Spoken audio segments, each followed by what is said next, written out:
Half a day, and welcome to the presidential suite at Leo Palace.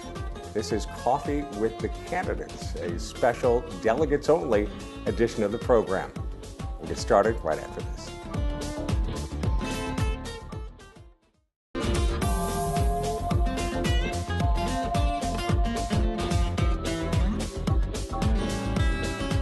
Welcome back to Coffee with the Candidates at Leo Palace in the presidential suite. This is a delegates-only edition, and our delegate with us at the moment, Margaret Metcalf. Welcome, Margaret, and thanks so much for joining us on the show. Thank you, Travis. It's an honor.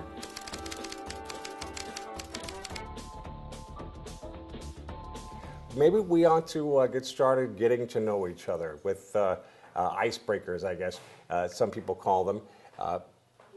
If I was going to ask you what the last movie that you saw was. The last movie I saw and saw again was 13 Hours. I had the honor of meeting the young men involved in the story of 13 Hours, and it meant a lot to me. I work very hard with all the veterans, and this carried a message that everyone needs to see and hear. Really? And what was that message? Well, that you can't run on who's going to be answering your call at 3 in the morning if you don't plan to pick up the phone.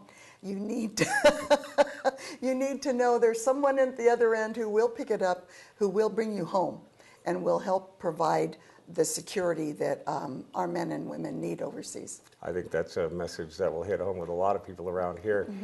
What about a favorite song? Oh my goodness, Ave Maria. Ave Maria. Yes, I think that moves me to tears each and every time. And in Chamorro, we have our own edition of that. And in Chamorro, it's even more heart-wrenching. Now, Margaret, you're running for the Washington delegate seat to represent Guam. Why are you running? Well, I'll tell you, one of the reasons why I jumped into the fray was because I recognized early on that we were not having true representation in Washington. And having worked for the governor over the last 7 months in D.C. as his director, it brought it even closer to home. When the most common comment from the folks that are at all the meetings and committees that you sit with are, "It is so great to have someone from Guam sitting here." And oftentimes it was the first time they'd actually met with someone from our neck of the woods.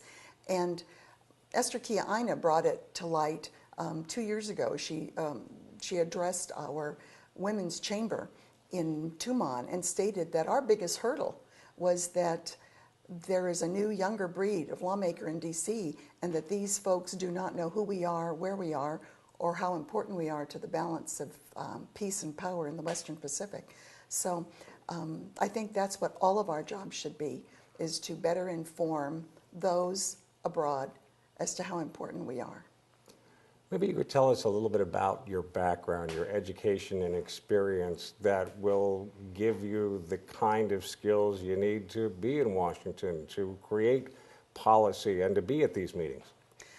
Well, I'm going to start here because I couldn't have had a better education. I graduated from San Vicente and Barragata and the Academy of Our Lady, class of '66. I worked as an intern for Francisco Perez. He was the director of finance, and he sort of lit the light above my head and pushed me in that direction. I'll always be thankful to him. I went on to USF in San Francisco, and I have degrees in accounting and economics. Most of my career has been spent in real estate and in finance, in banking. I think the skills I bring to the table, number one, the skills of negotiation, the skills of being able to see the big picture, to know that we all have to be accountable for our actions, and that if you can't produce, you're fired. Great. There you go. Thank you very much for that one. I think that'll hit home as well. Now, if you are elected to be Guam's delegate to Washington, what are the issues that you feel are the priority issues for Guam?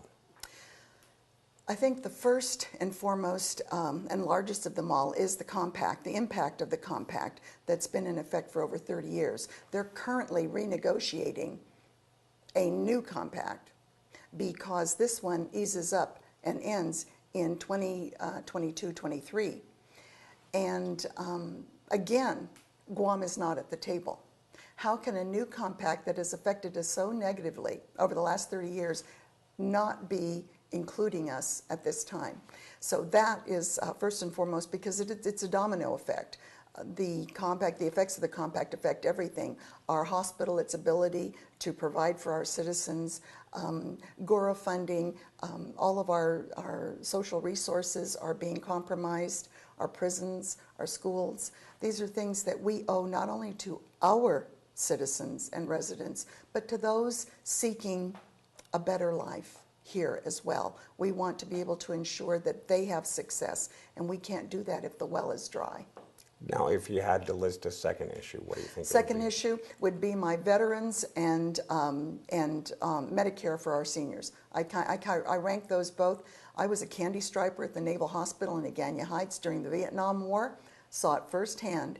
I work with veterans all over the country, and there is no excuse for us not to have better resources here for our veterans. In light of the fact that they already have them, they've gone out of their way to do test cases throughout the U.S. and keep forgetting that we're the most remote location and the most populated per capita with veterans. Our seniors working all their lives, putting into Social Security, hoping that Medicare is going to help them, only to find out they have to travel to Hawaii or the mainland for help because their resources are not available as close as 3 hours away at St. Luke's in Manila. Now, with those being your two main issues, do you have specific legislation in mind, ways to address this kind of thing? Well, I've been working with the Department of Veteran Affairs, hoping that they will take into consideration these test cases that they're doing in the mainland right now and extending that to Guam because of the fact that we are so remote. That I don't know that you would need to have legislation so much as you would just need to have them buy off. These are things that are doable and doable within the foreseeable future. It's not something I have to wait till my next lifetime to see. As far as opening up Medicare, that's something different. We're going to have to be able to recognize that medical care has to be provided on island, which the governor is doing right now in the way of GMH, and hoping to work with them and the Regional Medical Center just so that we can continue to provide the expertise on island so that 60-70% of our travelers don't have to be seeking medical attention. Let's take a couple of local issues, issues that are facing communities on the local and the national level. How do you feel about the minimum wage? Well, I'm one of those proponents of there is no one size fits all. I mean, women, those of us that shop in the women's world and you see one size fits all, we know that is not true. And when it comes to minimum wage, as a prior banker and business owner, that depending on how you use this, you can either make or break your economy. There are those economies that can withstand the current minimum wage, and it becomes a springbok for us to move forward. But then there are those, just like right now with the Republican platform addressing this issue, they're looking at places like Puerto Rico that are looking at claiming a bankruptcy situation. In order to bring the economy back, they can't start with salaries at a level that is insurmountable. And so at this point in time, I think each state, each territory needs to address their particular goals as far as what they want to do with their economy, get the input from the people, and select something that will work within their confines. We cannot simply have the federal government mandate what will work with us. What about another local issue like the legalization or decriminalization of marijuana for medicinal purposes or the legalization of marijuana for recreational purposes? Well, I think, and I've spoken to a lot of young people about this, and of course they're very, very much on top of this. I don't know that I am qualified to say that we can control it enough that to legalize it as a medical resource would be beneficial to our young folks or to our population.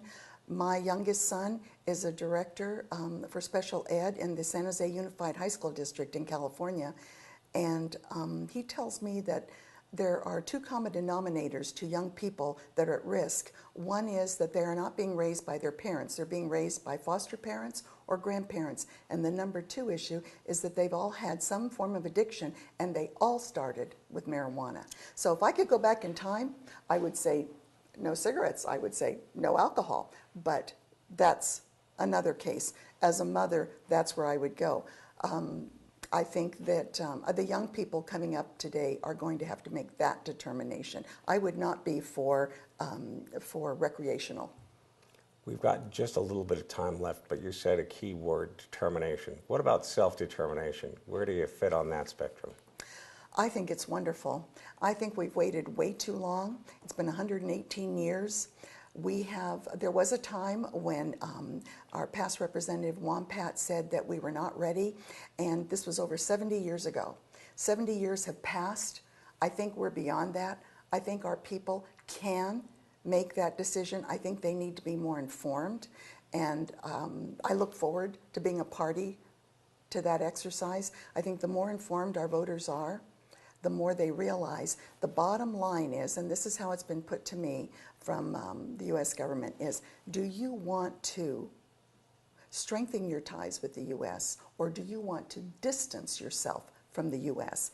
You don't have to be roped into one of the three options that they've presented. You can sit down with the folks that are with you here on island and pick those things that will address our specific needs and negotiate, because we are in a position of negotiation and we are in a position of strength right now. Last question, 10 seconds. Tell me why people should vote for you, Margaret Metcalf. Because I'm passionate about helping my family and my friends here, because I want to make a difference. I want to see, I have been so fortunate, Travis. I left Guam, very modest means, worked my way through college, very successful, have been a strong, successful businesswoman. I would love to see this opportunity available for all of our young people here. We need to generate income and economy here so that our young folks have a path to stay here and enjoy the Garden of Eden that our parents knew. Margaret, it's been a pleasure. Thanks so much for joining us on Thank you very much. Coffee with the Candidates. We're going to take a break. We'll be right back.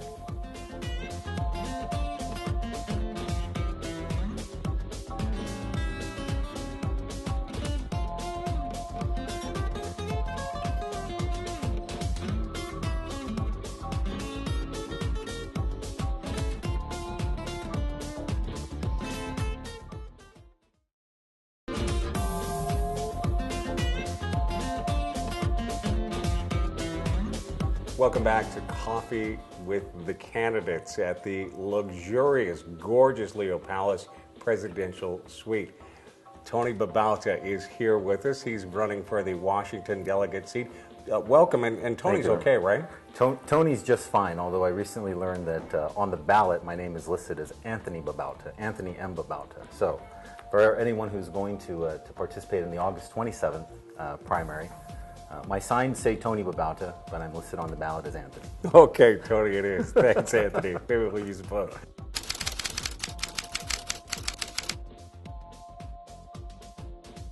So let's start with some easy ones. What was maybe the last interesting movie that you saw? The last movie that I saw earlier this summer, I think, was Deadpool. Deadpool. What did you think? Growing up, I loved reading comic books. And I love all the technology that they use in movies nowadays. Obviously, as we get further along, the technology gets better and the superpowers seem more lifelike. So I really liked Deadpool. It was a very entertaining movie. Brought me back to my days of being a kid and being able to thumb through comic books while laying on the bed. Ah, great stuff. Okay, well, in the times that you're thinking about being a kid, it's still okay to bail out of the house and go get something like ice cream. Got a favorite flavor? Chocolate. Really? Chocolate, hands down. Why chocolate? Chocolate ice cream, chocolate milkshake. I don't know. It's just something that, who doesn't love chocolate? Exactly. Yeah. Well, the vanilla lovers, but we won't talk about them. All right. Well, You can swirl it. You can swirl it for the vanilla lovers. So, let's talk about you and your candidacy. Why are you running to be Guam's delegate in Washington, D.C.? Well, thank you. I have a unique experience in my career as a public servant. I grew up on Guam and then graduated from Father Dueñas. Went to college and kind of came back and forth. I've had a very different college career because I started and then I dropped out, then I started again. I kind of went back and forth. But after I finally finished, I was asked by Robert Underwood if I could join his staff in Washington, D.C. I had already had about like 5 or 6 years of experience in the Guam legislature, and felt like I needed a new challenge to work on a level of politics that was something that I had not known. And so I left to D.C. in 1998, and I spent the next 15 to 16 years out there before returning home. And I served on Capitol Hill as professional staff for the Committee on Natural Resources, and then, of course, in 2009, I was appointed by President Obama to serve in the sub-cabinet, a position that has been held by no other in Micronesia. And throughout my career as a public servant, I've had mentors along the way, former governors Ricky Berdallo, Carl Gutierrez, former delegate Robert Underwood, our current incumbent delegate, Madeline Berdallo, and all have stressed that a necessity to return home after you've had experiences and after you've gained experiences in the work that you do. If you want to make Guam better for the future, return home and you offer your services. And for me, my career has been public service, and this was kind of a natural, I think, step towards elected office. Well, that experience is one that certainly seems to lend itself to being a person that ends up speaking for Guam. Mm-hmm. Of all of those experiences, which do you think would be the most helpful? I believe my years on Capitol Hill.